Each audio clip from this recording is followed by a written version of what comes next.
तो ये हमारी जीवात्मा है। यहाँ पर जीवात्मा की बात जो है ये अक्सर और सही बात है। तो जीवात्मा ये सीता है, ये सीता माता है।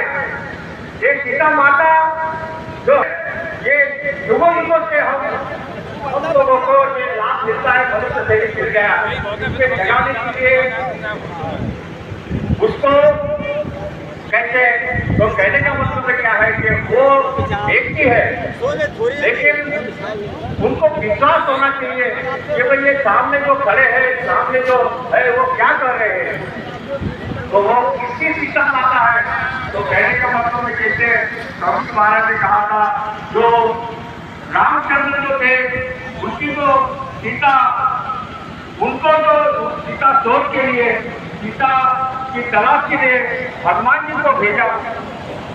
हनुमान जी ने सीता माता की तलाश करते वहां पर पहुंच गए, माता सीता के सामने खड़े हुए और कहा कि भाई मैं मुझको राम से भेजा। उन माता को पता नहीं क्या आपको राम ने भेजा, आपके पास कोई चिन्ह है, तो कहे उन्होंने मुंह में से अंगूठी निकाल कर उसकी दिखाई और दिया उनके हाथ में कि राम के अंगूठी से माता सीता ने जान लिया। और वो जो है अभी आप भी कोई चिन्ह मतलब में दे दो कि मैं राम को बताऊं। तो उस तरह से उस समय तो स्वामी जी महाराज ने कहा कि भाई वो तो राम की एक ही हनुमान था, लेकिन मेरे तो कई हनुमान रहेंगे, क्योंकि इस कलयुग में वो त्रेता युग की बात हुई। इस कलयुग में क्या है कि सीता माता हर किसी के अंदर में यहाँ पर बैठी विराजमान है। उसको चिन्ह के लिए देखो क्या चिन्ह कहते, तो एक राम घट में लेटा, एक राम दशरथ का बेटा, एक राम का सकल पसारा, एक राम हिंदू से न्यारा। वो तो राम न्यारा जो है ये राम है, ये राम की सीता यहाँ पर बेटी है, किसी की नहीं, वो सिर्फ इसी राम की है। तो ये जो है इसी राम ने एक चिन्ह दिया है। तो जैसे हनुमान जी को वो राम ने चिन्ह दिया था, वो भी इसी तरह से ये जो चिन्ह है धोखा, ये डाकधारी जो है वो आपके सामने आए और ये जो है हमारी जो अंदर जीवात्मा बेटी है उसका बोध करवाने के लिए ये खास मैं कहाँ जाऊंगा, ये इसलिए ये डाकधारी जाएंगे और वो बोध करवा देंगे, वो मदद मिल जाएगी, इनसे मदद मिल जाएगी। लेकिन कोई पूछेगा, कोई आह्वान करेगा, तो भोजपुर संगत ने ये जो काम हुआ है वो जाने अनजाने में बहुत बड़ा काम हुआ है, ऐतिहासिक काम हो गया है। और इसको मतलब याद किया जाएगा कि वे साथ धारण करवाने के बाद यहाँ पर इन लोगों ने ऐसा कार्यक्रम करवाया। ऐसी बात है, सब लोगों को जय गुरुदेव। तो ये जो राम जो है ये इन्होंने की योजना है, हमारी कोई योजना नहीं। लेकिन इन्होंने क्यों किया ऐसा, इसलिए कि यहाँ के जो सृष्टि के जो करता धरता है उन्होंने इनको आह्वान किया था कि बाबू स्वामी जी महाराज को कि वे आप आओ और हमारे देश में कुछ भी सुधार कर दो, क्योंकि इनके हाथ में से भी वो चला गया था। तो इतना यहाँ पर हो गया, कलयुग का साम्राज्य हो चुका था। तो कलयुग में उन लोगों का राज्य है, तो ये राज्य को बदलने के लिए सतयुग लाया जाएगा। तो वो सतयुग से लाने के लिए 3 यज्ञ हो चुके हैं, चौथा यज्ञ होगा, उसमें 10 करोड़ लोग इकट्ठा हो गए। वो कैसे हो गए वो तो स्वामी जी महाराज सारी बातें करवाएंगे, लेकिन हम लोगों को एक बात देखना है, क्यों ये काल की पूजा करवा करके इन लोगों को रिझाया जा रहा है। कोई रिझाने की जरूरत नहीं, ये तो स्वयं चाहते हैं कि स्वामी जी महाराज इन लोगों के ऊपर दया बरसे और ऐसे कार्यक्रम हो, ये तो चाहते हैं। ये कोई पूजा की बात नहीं है, ये तो क्या है कि आंख में से आंसू आने वाली बात है।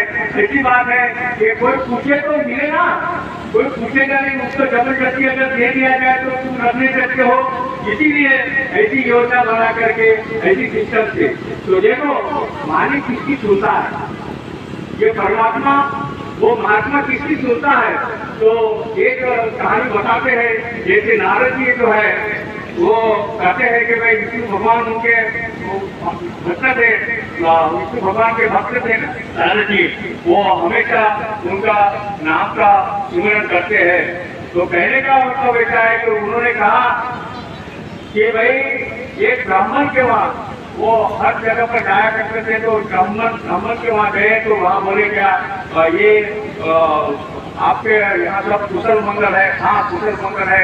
वो ब्राह्मणी ने बताया हाँ कुशल मंगल है, लेकिन एक ही चिंता ये है तो हमारे यहाँ बच्चा नहीं है, संतान नहीं है।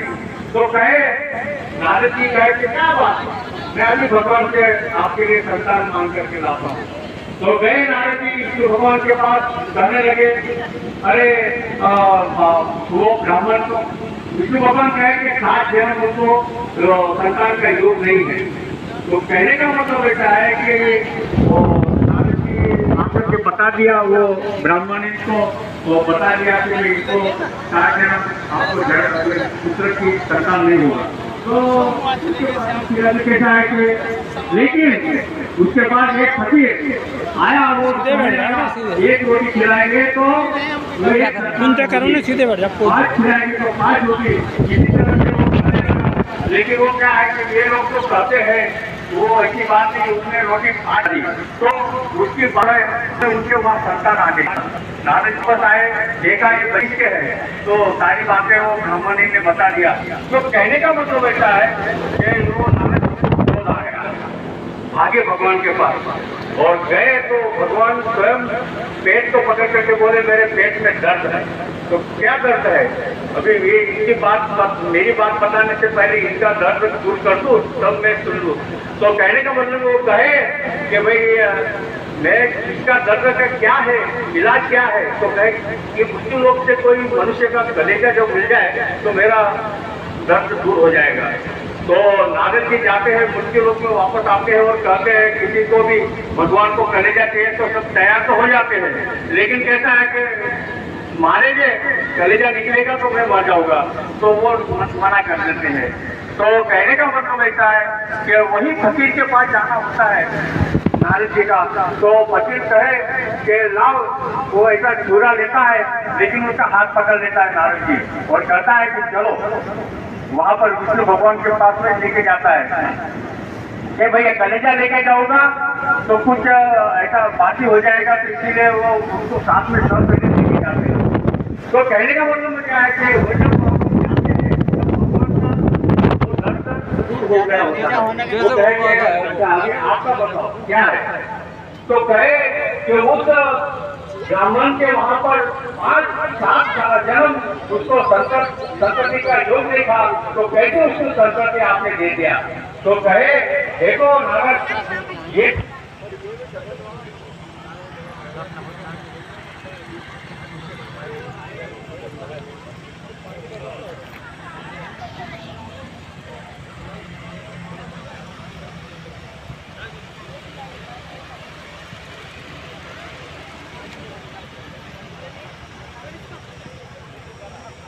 काम नहीं करता छोरे, पता वो तो झगड़ा है।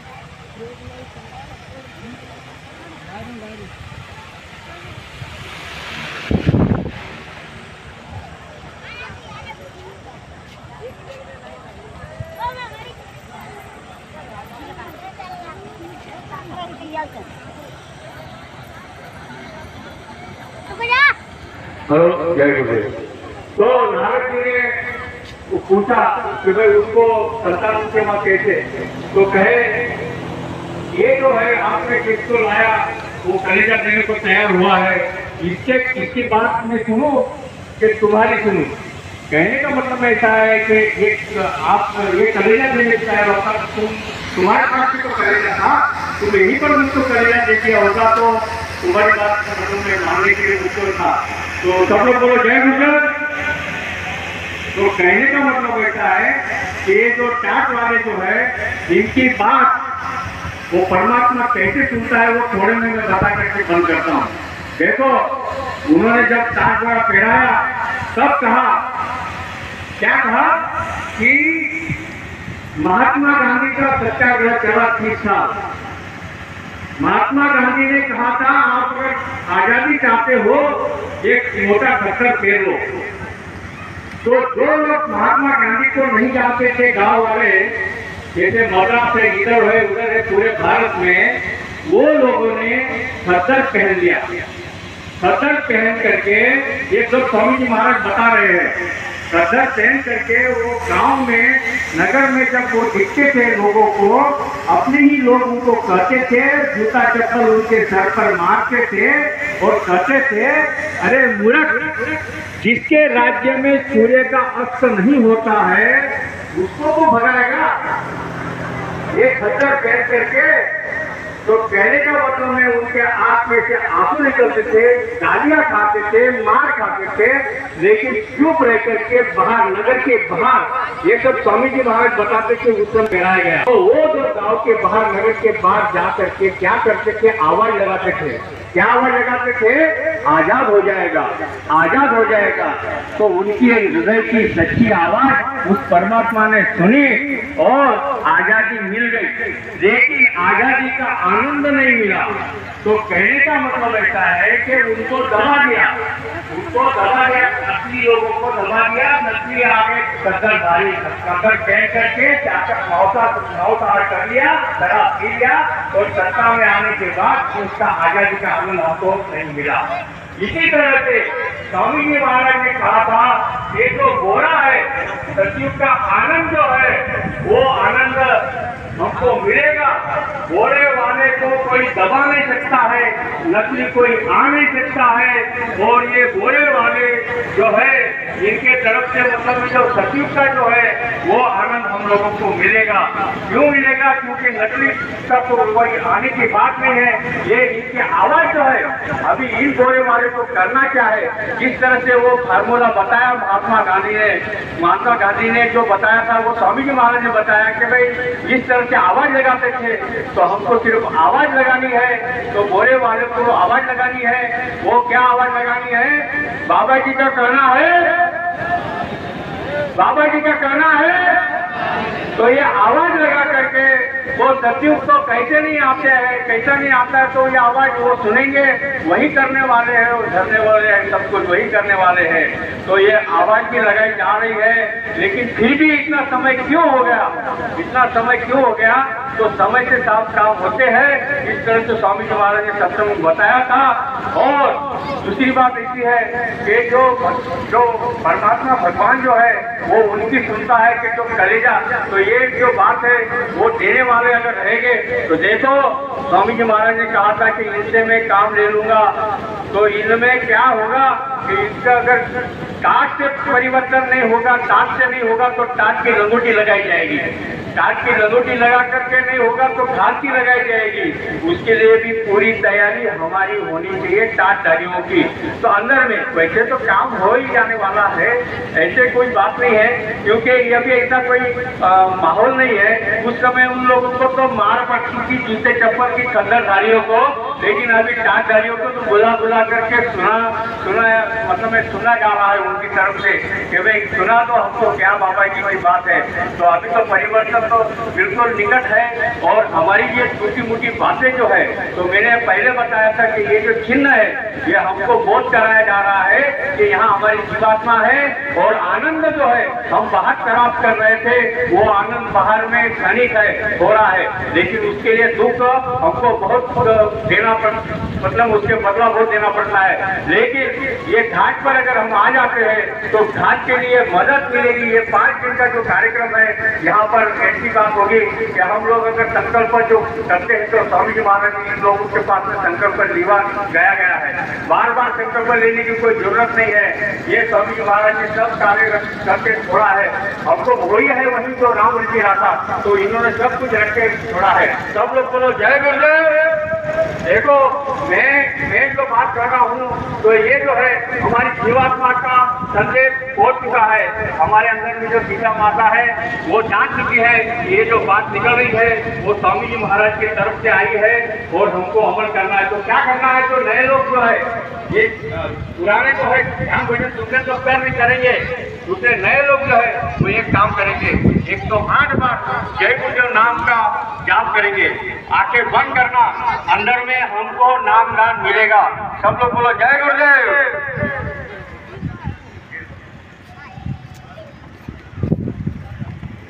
जय गुरुदेव। कोई भी कार्यक्रम होता है और कार्यक्रम के लक्ष्य की तरफ बढ़ते हैं और उसकी चर्चा जब होती है तो लगता है कि उद्देश्य की पूर्ति हो रही है। चारधारियों की तरफ से जब ये कहा जा रहा है कि धौलपुर की संगत की जो मांग है गुरु महाराज उसे पूरी करेंगे और चारधारियों से जो अपेक्षा धौलपुर संगत में रखी है वो अपेक्षा भी पूरी होगी, क्योंकि इसकी जरूरत है। कहते हैं कि नर्तन फिर ना मिलेगा। क्या मतलब, क्या मिलेगा? इस समय तो हमारे पास शरीर है, लेकिन ये नहीं मिलेगा तो क्या मिलेगा? महात्मा ने बताया कि आपने जो किए हैं कर्म उसका भोग मिलेगा। अच्छे किए हैं अच्छा मिलेगा, बुरे किए हैं बुरा मिलेगा। किसी को सताया है तो वो आपको सताएगा, किसी को रुलाया है तो आपको रुलाएगा, किसी को मारा है तो वो आपको मारेगा, किसी से आपने छीना है तो वो आपसे छीनेगा। क्योंकि लेन देन का देश है। परिवार में घर में जितने भी सदस्य आते हैं हमारे साथ जो भी संबंध बनते हैं वो लेन देन के होते हैं। किसी का हम खाकर आए तो हमारे घर खाने के लिए आएगा और किसी को हमने खिलाया है वो हमको खिलाने के लिए आएगा। इसीलिए तो कहा है कि इस मनुष्य शरीर के बाद हमको वो मिलेगा जो हमने किया है। महात्माओं का संदेश होता है कि आप अपने आप को भूल गए, अपने घर को भूल गए। वो घर की खबर डालते हैं जहां के हम रहने वाले हैं। ईना देश हमारा, कादो ईना देश हमारा। ये दुनिया हमारी नहीं है। अगर हमारी होती तो हमारे घर के सभी लोग जो चले गए परिवार छोड़ करके वो हमारे बीच में होते।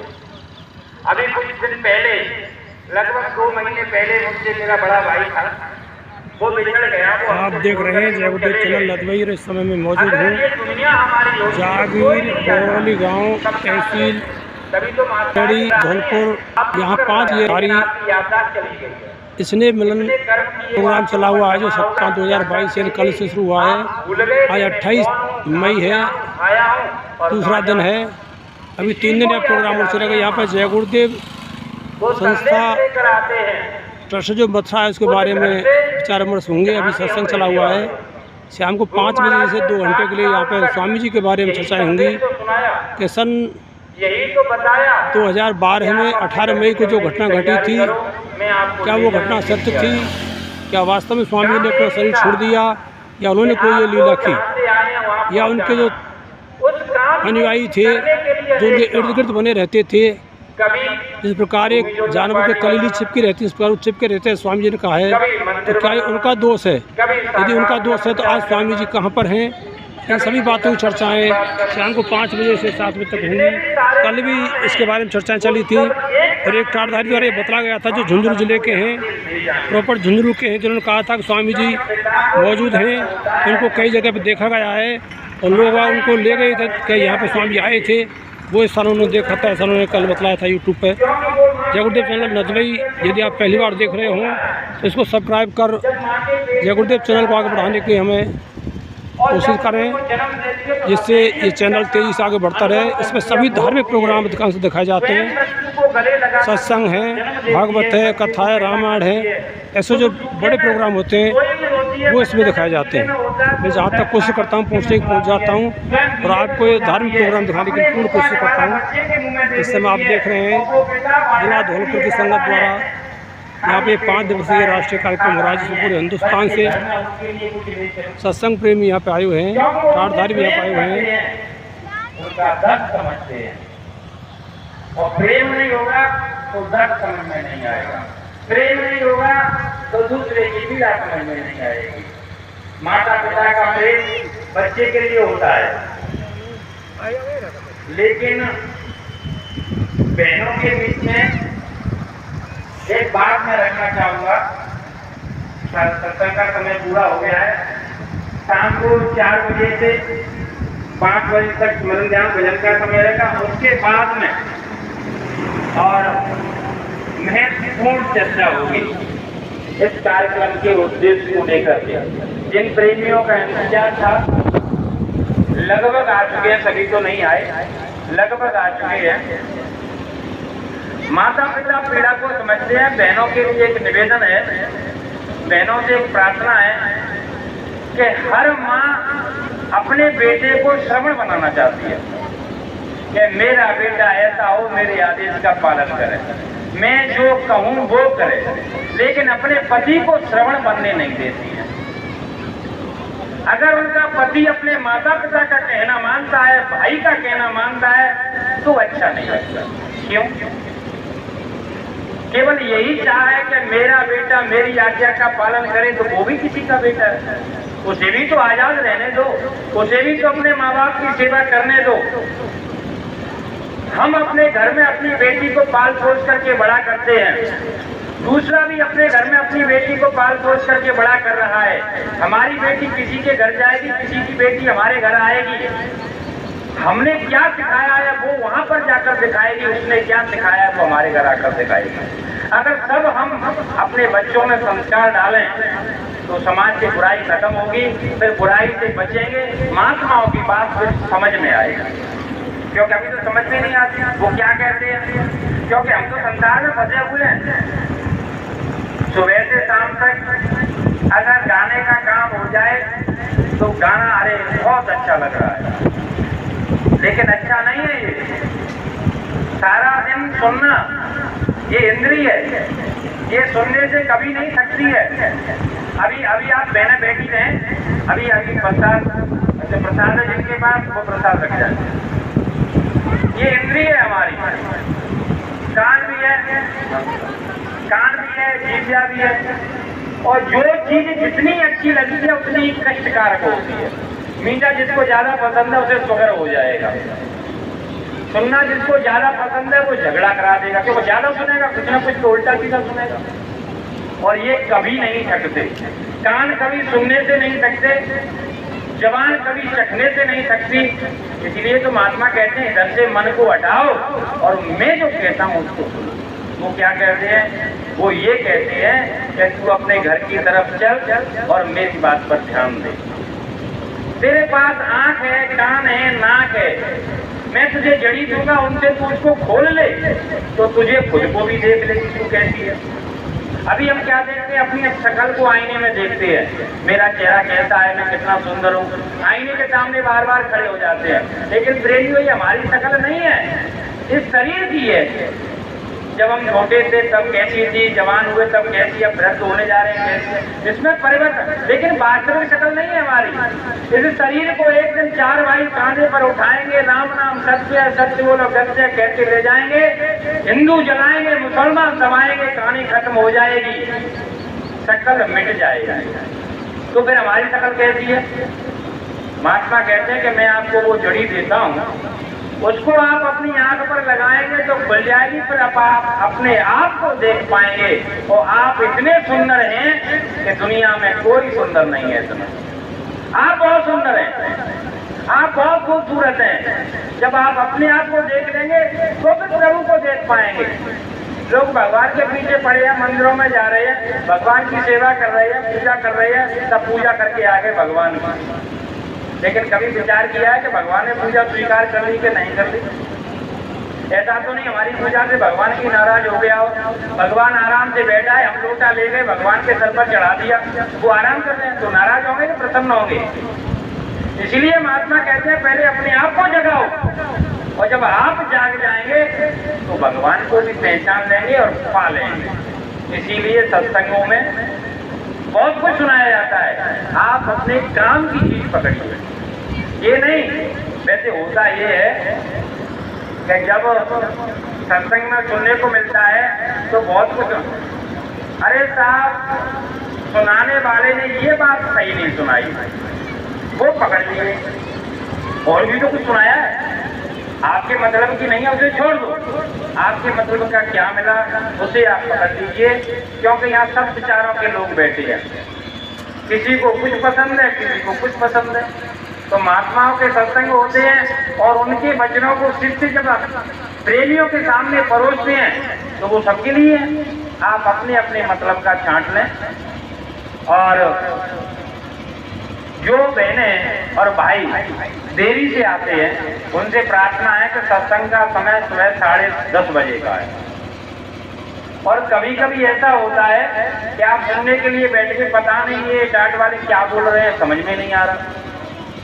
वो कारण है, आप पहले से बैठेंगे, शुरू से सुनेंगे तब तो समझ में आएगा। बीच में से कैसे समझ में आ जाएगा? बीच में से समझ में नहीं आता। इसीलिए आप पहले से आए। और हम आपको एक बात बताएं, हमारे गुरु महाराज हैं जो प्रेमी इनके शिष्य नहीं है, नामधानी नहीं है, जो इनके हैं वो तो सब जानते हैं। उनसे मेरी प्रार्थना है कि ये जो बैठे हुए हैं, इन्होंने इनको टाट पहना है इस फैशन के युग में। एक पशु, उसकी पीठ पर अगर टाट की बोरी डाल दी जाए तो वो भी उसके स्वीकार नहीं करती, उसको भी वो गिरा देगी। लेकिन वर्षों से जिसको ये पहने हुए हैं, इसमें राज है। अब क्या राज है? शाम को गोष्ठी होगी, ये सुनाएंगे, आप ध्यान से सुने तो आपको इसमें से कुछ मिलेगा जरूर। इसीलिए समय से आए। 10:30 बजे सत्संग शुरू होता है और 12:30 बजे तक वैसे भोजन का समय है इनका। भाई अपन लोग तो लोकल के हैं, तो सुबह अपना खा पी करके आते हैं। इनको नहीं मिला अभी तक, भोजन नहीं मिला है, कुछ नाश्ता पानी हमने दे दिया है। इसलिए मैं आपकी तरफ से और सबकी तरफ से इनसे क्षमा चाहता हूँ कि भोजन के लिए हम लोग इनको लेट कर देते हैं। लेकिन इसके भी पीछे हमारा कोई कारण है, या तो प्रसन्नता में कुछ मिलता है या गुस्से में कुछ मिलता है। तो या तो ये प्रसन्न होंगे तब देंगे, या ये गुस्सा में से किसी बहन से आप झगड़ा कर दीजिए घर में, तो उसके हाथ बहुत जल्दी जल्दी काम में चलेंगे, फटाफट इसको कर दिया, फटाफट उसको कर दिया। और अगर झगड़ा नहीं किया तो बिल्कुल सोच हो सकता है सुबह का काम शाम को जाकर के हो और शाम का अगले दिन हो। उस तरह के क्रोध की बात नहीं कर रहा हूं मैं कि इनको वैसा क्रोध जलाना है, इनको भाव का क्रोध जलाना है। इनके हृदय में जाकर इनको झकझोरना है, चाहे इनको भूखा रख के या ज्यादा खिला करके।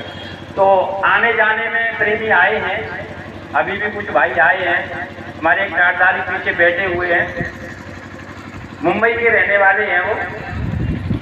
बिहार से भी कुछ प्रेमी रात्रि को लगभग 2 बजे धौलपुर उतरे थे, वो यहाँ पधारे हैं। उत्तराखंड से भी प्रेमी आए हैं, वो अभी थोड़ी देर पहले सत्संग से पहले आए थे, तो थोड़ा बहुत नाश्ता करा दिया है। इसीलिए हम लोकल के हैं। बहनों से प्रार्थना है, भाइयों से निवेदन है कि आप 10:30 बजे आए, इसीलिए समय से कार्यक्रम समाप्त हो और हम इनकी कुछ सेवा कर सके। ऐसा नहीं हो कि ये यहाँ से जाएं तो कहें कि धौलपुर गए थे, पता नहीं भूखे प्यासे, इन्होंने कुछ ध्यान नहीं दिया, तो हम सबका नाम बदनाम होगा। एक बार हमारे देश के एक व्यक्ति विदेश में थे, तो रेलवे स्टेशन पर वे रेल में बैठे हुए थे, तो उन्होंने इधर उधर ताक झाँक कर कहा कि यहाँ ताजा फल नहीं मिलते हैं। एक बच्चा सुन रहा था वहाँ का, वो दौड़ कर गया और फल की टोकरी लेकर आया और उनको सर अर्पण करते हुए बोला, साहब आप कहाँ के रहने वाले हैं? कि मैं भारत का रहने वाला हूँ। तो अपने देश में जाकर ये मत कहना कि हमारे देश में ताजे फल नहीं मिलते, हमारे देश की बदनामी मत कर देना। एक छोटे से बच्चे का इतना बड़ा जज्बा। तो हम धौलपुर के रहने वाले हैं, हमारा तो ये फर्ज बनता है कि बाहर से आए हुए हैं, किसी भी प्रकार का इनको कष्ट नहीं होना चाहिए। क्योंकि सत्संग घंटे 8 घंटे इसलिए बढ़ाना पड़ता है कि आप लोग लेट आते हैं, इसलिए आपसे प्रार्थना आप जल्दी आए, तो हम इनकी समय से सेवा कर सकें और इनसे वो चीज प्राप्त कर सकें जिसके लिए ये कार्यक्रम हुआ है। ऐसी गर्मी में नहीं, सब कौन चाहता है कूलर के आगे से खड़ा होना? कूलर के आगे पड़े हैं, लाइट चल रही है, अपने आराम से सुबह खा लिया, कूलर में घुस के शाम को निकलेंगे। ऐसी गर्मी में क्या आवश्यकता थी? बहुत बड़ी आवश्यकता है। वक्त खराब है, कुछ होने वाला है, सारे देश लड़ने वाले हैं, आग जलने वाली है। देखिए यूक्रेन का क्या हो रहा है, लोगों को भोजन नहीं मिल रहा, पानी नहीं मिल रहा, क्या होता? अगर यहाँ हो गया तो हम चाहते हैं कि गुरु महाराज की दया से दिया तो उन्होंने है, लेकिन लगता है कुछ इन्होंने छिपा रखा है, तो इनसे ले लें, उस समय हमारे सबके वो काम आए। ऐसी मुसीबत के वक्त में वो काम आए, इसके लिए कार्यक्रम रखा है। तो पुनः बाहर से पधारे हुए सभी गुरु भाई बहनों का धौलपुर संगत की तरफ से स्वागत, अभिनंदन, आभार। हम कैसे आपका शुक्रिया अदा करें, धन्यवाद दें। इतनी गर्मी में आप चल कर के यहाँ आए। मैं अपनी बात कहूँ, मैं तो बड़ा आलसी हूँ, जबरदस्त आलसी हूँ। ऐसे समझिए धक्के से चलता हूँ। शाम को खाने में क्या मिलना है, खाना रख गया, अगर हाथ में आ गया तो खा लिया, नहीं तो सो गया। तो बताइए हम लोग कहाँ जा सकते हैं बाहर, लेकिन इनकी कृपा है कि इनको यहाँ भेज दिया है। गुरु महाराज की बड़ी दया, इतनी दूर दूर से लोगों को हमारे पास भेजा है। अब हमारा फर्ज बनता है कि इनकी सेवा करके कुछ प्राप्त करना है। जय गुरुदेव। जय गुरुदेव। और करूँगा, हो गया यहाँ रख लो आगे। एक निवेदन और करना चाहूँगा, बाद में जितने भी प्रेमी आए हैं, हमसे कोई चूक हो जाए पहले से ही आपके, तो साथ ही साथ हमारे ऊपर ही फेंकते रहना, उसको रखना मत, अपने पास मत रखना, हमको देते रहना।